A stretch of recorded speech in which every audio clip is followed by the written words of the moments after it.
at the Hope Slide, where all the big land let loose and slid down and right up the other side of the bank and crushed a few cars in the process back in the, was it the 60s? 1965, January 9th. Okay, well, while we're here, I figured we'd start telling you a little bit more about the van build and how this thing came to be. Now that we've done, well, how far we get? We've got 1,000 kilometers from home, and now we're heading back, so we're on the good side of the journey now.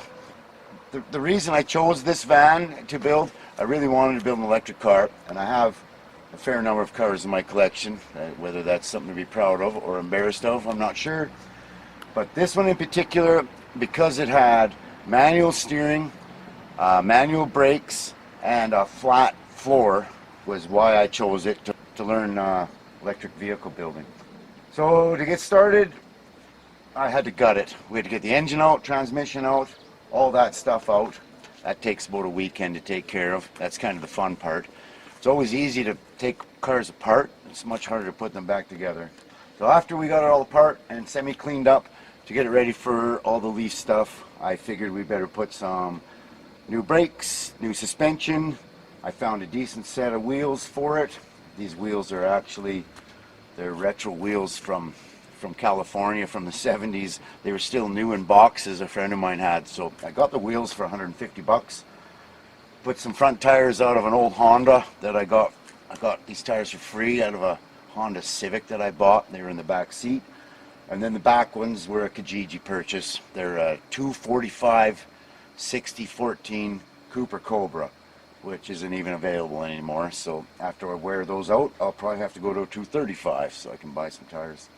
So yeah, new brakes, new suspension, wheels, tires, tightened up the steering a little bit there. I think I have to work harder on that, but it's tighter than when I started. I don't think you should put together your electric car until that's done, because you're going to drive it without that done, and you need that done. Good brakes, good tires, very important for something like this. So that's where I got started. Maybe on our next stop I'll tell you more about the electric side of things. Hope you enjoy our journey, and hope you enjoy our footage of the pass. Nice place to charge. So we just charged up to 97%, which is full as far as we're concerned, and we're going to do the 117 kilometer pass from the park here, from the slide to Princeton. So generally I'd be pretty scared, but we've done this before. We just drive slow.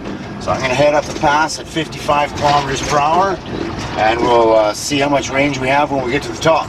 I'll touch base with you maybe then. The nice thing about driving this slow for me is it's always open road in front of us. That's nice, and we get good mileage. But during the middle of the day, there might be a lot of pissed off people behind us. I'm counting at least 10 right now. Let's have a look. What flavor occupation relieves the agitation down in this drainage basin? So we have 34% of our battery left to do 40 kilometers. So that sounds pretty pessimistic, but we're about to crown this peak, and then it's downhill all the way to Princeton. So I think we're going to make it there just fine. Now the reason that I choose 50-55 kilometers per hour as my speed is not only is that the speed at which we really reduce our wind reduction, but that's the RPM that my motor is still getting its maximum torque and just reaching its peak efficiency. So any slower than that, I would be wasting some energy to heat, and any faster than that, I would be losing some torque and increasing my air resistance. So I figure about 50-55 kilometers per hour gives me my maximum efficiency while reducing my wind drag.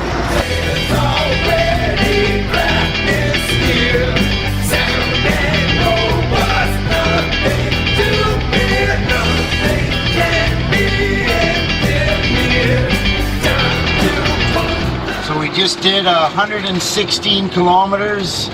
We're rolling into the charger with 12% charge left.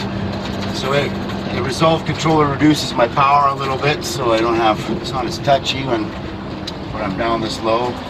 And the lowest we reached over one of the last crests was 11%. So slightly pushing our luck, but not bad. We weren't scared. We did our fractions good. Wait.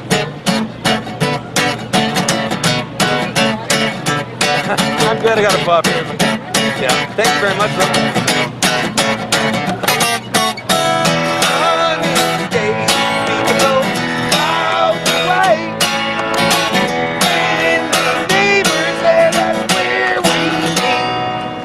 Can you tell me how to get to Sesame Street?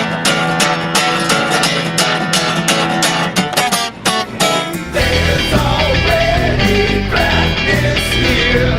Sound and robust, nothing to fear, nothing can be engineered. Time to put the passion in gear. There's already practice here. Sound and robust, nothing to fear, nothing can be engineered. Time to put the passion in gear.